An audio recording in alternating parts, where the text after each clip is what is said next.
Tatay? Tay? Tay! Ano pong nangyari?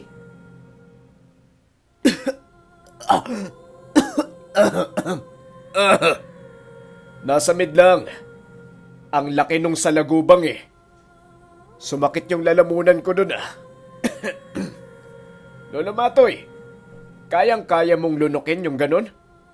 Ni hindi mo man lang ginuya ah. Ano ka ba, Manong? Mas malalaki pa yung nilulunok namin dyan. Kaya sanay na sanay ako. Maliit pa yang salagubang kung ikukumpara sa kamay ng isang tao. Bueno, mukhang kayang-kaya mo naman atang inumin. Gilbert, pumarinig ka muna dito. Pwede bang padagdagan mo itong inumin namin? Ayaw kasi kung pansinin ng nanay mo eh. Nakasimangot si Gilbert habang naglalakad papalapit kay Lolo Matoy. Kinuha niya yung alak, tapos dinala sa loob ng bahay kasama yung nanay niya. Ayan, Lola Matoy. Ngayong medyo nakainom na tayo. Ano bang nangyari sa inyo? Bakit merong pag-aaway yung pamilya nyo? Simple lang naman ang dahilan. Siyempre, agawan dito sa lupa. Napakaganda kaya nitong pwesto.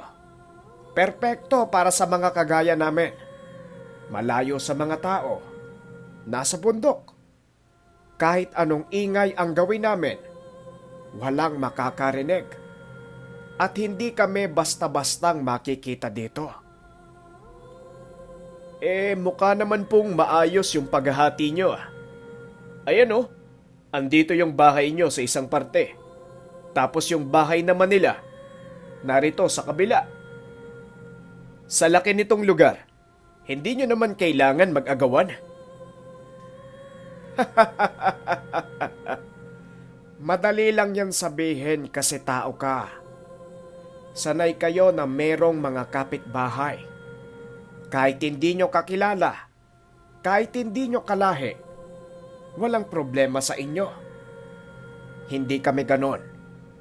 Kaming nasa kaliwa, mahalaga sa amin ang teritoryo. Dahil ito ang nagbibigay ng proteksyon sa aming lahat. Kaunting pagkakamali lang, maaaring ikapahamak ng buong angkan. Saka dyan din kasi nababase ang lakas ng isang pamilya. Kapag malaki ang inyong teritoryo, malakas kayo. Pero kapag meron kayong kahati sa isang lugar, isa yung insulto para sa amin. Kaya naman sana, naiintindihan mo kung bakit namin gustong biktimahin si Tonyo. Hindi na pwedeng madagdagan pa kami dito. Masyadong magiging delikado yon. Kung sino man bagong dating dito, ay tiyak nakapahamakan para sa amin. Saka hindi naman namin kailangan ng mag-oobserba sa trabaho. Masisipag naman kaming lahat dito. Sino ho ba kasing nauna dito sa lugar? Dapat kung sinong nauna, sila na lang yung nakatira dito. Umalis na lang yung isang pamilya kung hindi kayo magkasundo. Nako, nakakabigla naman yang tanong mo. Pero, ang pamilya ni Gilbert ang nauna dito. Nakilala lang ni Gilbert yung isa kong pamangkin. Kaya kami napadpad dito sa lugar nila. Nung marinig yon ni Mang Tonyo, hindi niya naiwasang sumali sa usapan ng dalawa. Mawalang galang na po. Kaya po ba ilag si Gilbert sa pamilya niya? Pansin ko po kasi hindi sila masyadong nag-uusap. Saka parang ilang sila sa isa't isa. Oh, aba. Matalino tong anak mo, Manong. Napansin mo pa kaagad yon? Tama ka dyan. Dahil kung hindi nakilala ni Gilbert yung pamangkin ko, hindi namin malalaman yung lugar na to. Bakit naman po kayo pinayagan ng pamilya ni Gilbert na tumira din dito sa lugar? Wala naman silang magagawa dahil hindi sila yung may-ari ng lugar. Nung una kong makita itong buong pwesto, talagang nabighani ako. Kaya syempre, gumawa ako ng paraan para mapalapit kay Boss Nison. Ganon lang kasimple. Oh, teka. Eto na pala yung alak. Masyado nang madami yung kwentuhan natin. Uminom muna tayo uli. Mawalang galang na ho. Kayo po yung nanay ni Gilbert, di ba? Pwede ko po bang malaman yung pangalan nyo? Hindi sumagot yung nanay. Tumitig lang yun sandali. Tapos naglakad na uli papalayo doon sa gitna. Rosario na lang ang itawag mo sa kanya. Pagpasensyaan mo na. Ganyan lang talaga ang tao na yan. Bueno, eto na yung alak. Ako uli ang unang iinom. Simulan na natin.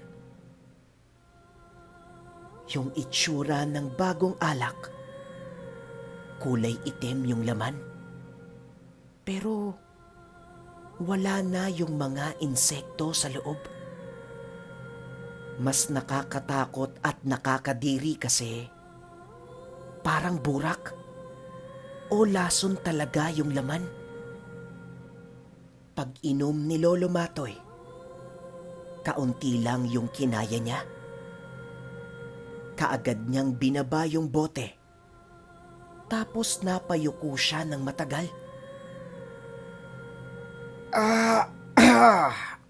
Grabe talaga.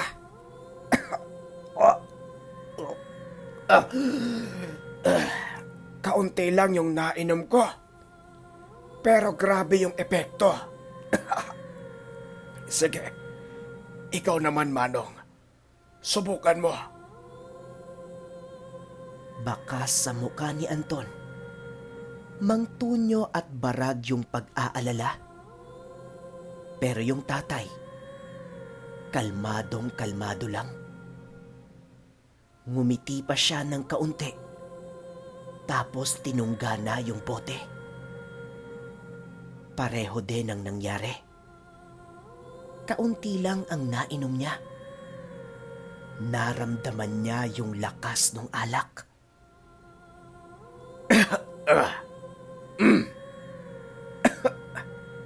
San ba gawa to?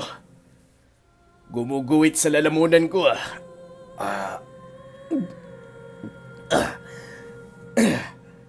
Sige na, Lolo Matoy. Ikaw naman. Sunod-sunodin na natin to. Tignan natin kung sinong tatagal.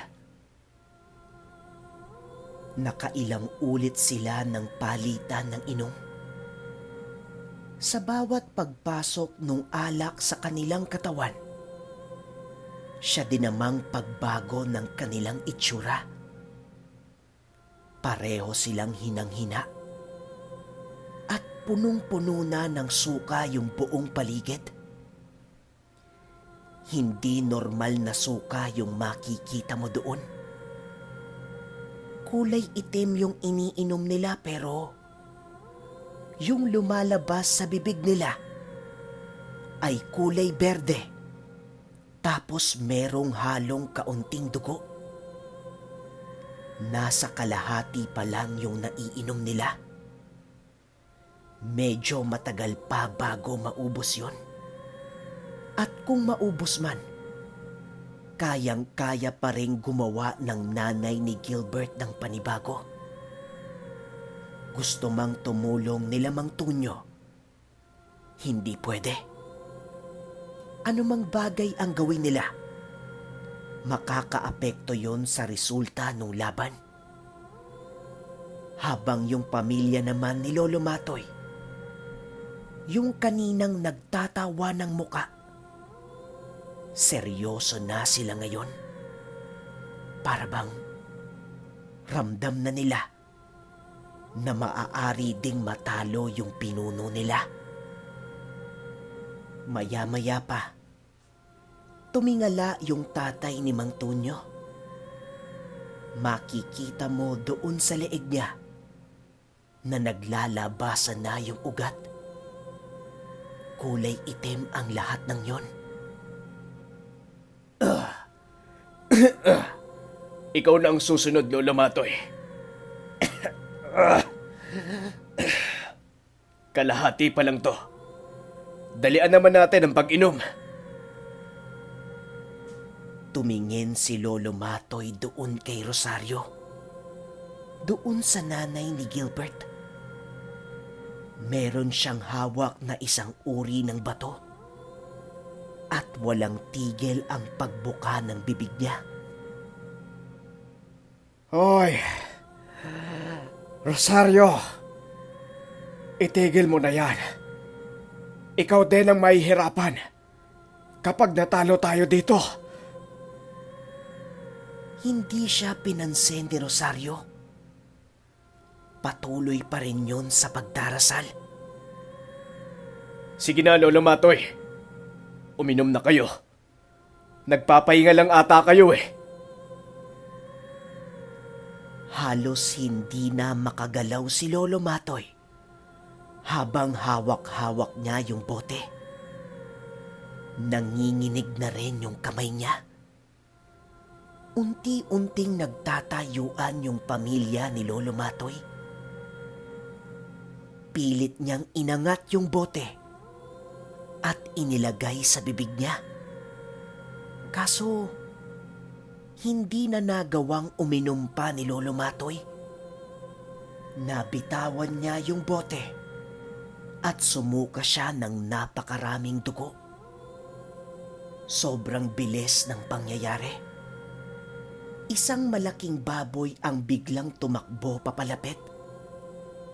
Mahina na yung tatay ni Mang Tonyo, kaya hindi na siya makakaiwas. Mabuti na lang, mabilis yung pagkilos ni Barag. Kaagad niyang natadyakan papalayo. Doon naman sa bandang itaas, isang malaking ibon ang papalapit. Nahawakan ni Anton yung pakpak at inihagis din papalayo. Habang si Tonyo naman, inalalayan kaagad yung tatay niya. Anong ibig sabihin nito, Lolo Matoy? Malinaw na kayo yung natalo. Tumupad kayo sa usapan. Laking gulat nila kasi yung pamilya ni Gilbert tutulong na kina Lolo Matoy. Lumapit si Rosario kay Lolo Matoy at merong ipinainom. Maniwala man kayo sa hindi, gumaan yung pakiramdam ni Lolo Matoy matapos nun. Pinalibutan na sila nung dalawang pamilya. Puta! Talaga? Kaya ayaw kong pumayag eh. Ay, Barag, anong gagawin natin? Sabi ko naman sa inyo eh. Hindi lalaban ng pata sa mga yan. Sinadya nila to para hindi na makatulong si Manong. Kaya nating dalawa yan, Anton. Kaso sa dami niyan, hindi natin maaalalayan si Manong sa si Tonyo. Kung dalawa lang tayo, walang problema. Pasensya na kayo. Hindi kami pwedeng matalo. Sisingilin kaming lahat kapag wala kaming naalay. Kailangan namin magbigay sa sinasamba namin. Dahil kung hindi, kami naman ang mamamatay. Kaya kahit may alitan man ang pamilya namin, kailangan namin magtulungan ngayon. Isang beses sa isang taon, kailangan makapag-alay kami ng isang mataas na uri ng tao, yung gumagamit ng dasal sa kanan. Kapag hindi namin ginawa o kapag hindi namin nagawa, mauubos ang lahi namin. Pati na rin ang lahi ng pamilya ni Gilbert. Yan ang kapalit ng paggamit ng aming katangian. Yan ang sumpa ng isang demonyo. Isa lang ang kailangan namin. Pumili kayo at papaalisin namin yung 3. Teka, sa tingin nyo, kaya nyo bang ipaliwanag kay Boss Nison yung nangyari? Ha? Oo naman. Sasabihin lang namin kasi umakyat kayo doon sa matarik na bundok. Tapos nalaglag. Normal naman ang ganyang disgrasya dito sa lugar namin. Saka kahit magsumbong kayo kay Boss Nison, hindi naman siya maniniwala sa inyo. Habang kinakausap ni Anton si Lolo Matoy, etong tatay nila, palihim na kinausap si Mang Tunyo. Kinuha niya yung medalyon ni Mang Tunyo, tapos idinikit sa suot niyang medalyon. Paulit-ulit nag-usal yung tatay niya. Hindi naman sila kita kasi nakaharang si Anton at Barag. Ayon sa tatay niya, kailangan niya ng kaunting oras bago tuluyang umepekto yung ginagawa niyang dasal. Kaso nga lang, nagsalita na uli si Lolo Matoy. Kung nahihirapan kayong pumili, ako na ang pipili para sa inyo. Sige, kunin nyo yung tatay. Mahina na yan. At hindi na rin tatagal yan sa dami ng laso na nainom niya. Sabay-sabay niyong kunin. Sa dami natin, walang magagawa ang mga yan. Hindi pa tapos yung pag-uurasyon ng tatay nila. Kaso, papalapit na ang lahat. Pero, bigla na lang sumigaw ng napakalakas si Lolo Matoy. Napatingin ang lahat sa kanya. Maniwala man kayo sa hindi, kitang-kita ng dalawang mga mata nila na sinaksak ni Gilbert yung hita ni Lolo Matoy. Kaagad hinawakan ni Lolo Matoy si Gilbert, tapos inihagis papalapit kina Mang Tunyo. Umangil sila ng sabay-sabay. Tapos mabilis na kumilos papalapit. Kaso nga lang, sapat na yung oras dahil sa ginawa ni Gilbert. Natapos na yung pagdarasal ng tatay. Kaagad niyang itinaas yung medalyon. Halos mabaliw silang lahat ng itinaas yon. Sobra silang nasilaw tapos parang nasusunog yung balat nila. Kaagad silang nagsipulasan papalayo doon sa lugar. Maging yung pamilya ni Gilbert, tumakbo na rin papasok doon sa gubat. Rinig na rinig nila yung mga sigaw nun habang tumatakbo sa loob ng gubat papalayo. Yung kaninang napakaingay na paligid, unti-unting napalitan ng katahimikan. Tanging kuliglig na lang ang maririnig mo doon. Tara na tay, umalis na po tayo dito. Baka bumalik pa yung mga yon. Mag-aalas 3 pa lang po. Mahaba pa yung oras nila. Biglang nagsalita si Gilbert. Kahit wag na muna kayong umalis. Hindi na babalik yung mga yun. Lalayo na sila dito sa lugar. Maghahanap ng ibang pwedeng tirahan. Kapag dito pa sila bumalik, mamamatay sila. Kasi hindi sila nakapag-alay sa pinaka nagmamay-ari ng lugar na to. Yun yung sinabi ni Lolo Matoy kanina. Yung bantay ng lugar.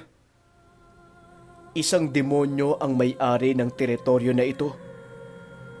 Sa bawat lugar, meron silang pinagsisilbihan. Yun kasi ang nagbibigay ng karagdagang lakas sa kanila. Bakit naman kami maniniwala sa'yo? Kapamilya mo yung mga yun ah. Saka, bakit mo pala ginawa yon? Ba't mo sinaksak si Lolo Matoy? Ewan ko. Hindi ko rin alam eh. Basta, pakiramdam ko yun yung tamang gawin.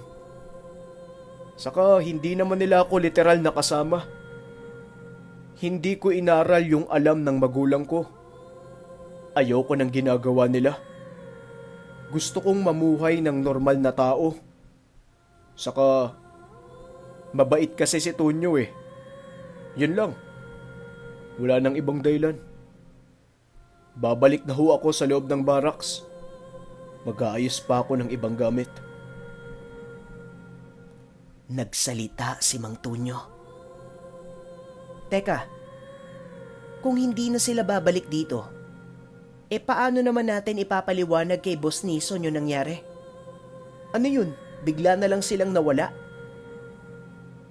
Ako nang bahalang magpaliwanag kay Boss Nison. Madali lang naman magpaliwanag sa kanya eh.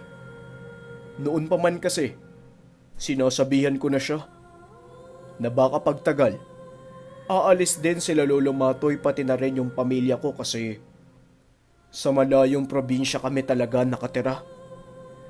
Saka hindi babalik dito si Boss Nison mamayang umaga. Sa susunod na buwan uli yun pupunta dito. Napakaraming ginagawa ng tao na yon. Sasabihin ko na lang, umalis na sila Lolo Matoy. Saka yung pamilya ko. Hindi na siya naantay. Sapat na yung oras na yon para hindi siya magduda. Kailangan ko lang ng tulong para matapos yung mga trabaho. Ayon din kasi kay boss. Hanggang susunod na buwan na lang yung printing dito. Gagawin niya na yung buong lugar na bahay bakasyunan. Sagot naman ng tatay ni Mang Tonyo sa kanya. Di kung ganon, tutulungan ka na muna namin Gilbert hanggang susunod na buwan. Matagal pa naman yon. Kaya marami pa tayong oras para makapag-isip ng dahilan kay Boss Nison. Huwag kang mag-alala. Tatapusin natin yung lahat ng trabaho. Malaki ang utang na loob namin sa'yo. Niligtas mo ang buhay namin. Maraming salamat. Ayun mga kaninuno, advance Merry Christmas sa inyong lahat. Hanggang dito pa lang uli yung storya ng Mang Tonyo na napag-usapan namin ng sender. Yung susunod daw kasi, ibang parte na naman ng karanasan ni Mang Tonyo. Kaya naman talagang tinapos lang muna namin ng sender hanggang dito sa istorya nila Lolo Matoy. Pero mga bagay na pwede nating matutunan sa buong episode. Ako ang dami kong natutunan sa konsepto ng teritoryo. Pati na din kung paano mag-ingat yung mga aswang.